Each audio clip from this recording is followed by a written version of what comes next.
12 unit mobil terbakar di area parkir kantor DPR Papua, pusat kota Jayapura.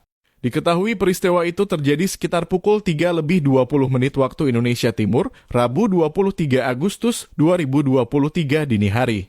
Dari video yang beredar, tampak kobaran api begitu besar.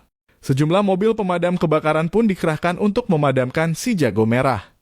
Kasat Reskrim Polresta Jayapura Kota AKP Oscar Rahadian yang dikonfirmasi mengaku belum dapat memastikan penyebab kebakaran.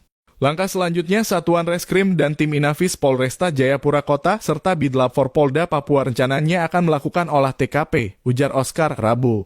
Namun kata Oscar, pihaknya masih menunggu pihak DPR Papua untuk membuat laporan resmi terkait kebakaran tersebut ke Polresta Jayapura Kota. Hal ini sebagai langkah tindak lanjut penyelidikan atas kejadian itu.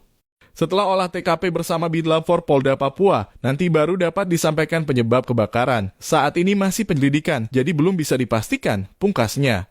Dikabarkan belasan kendaraan yang terbakar adalah inventaris yang ditarik sekretariat dari anggota dewan yang tidak lagi menjabat.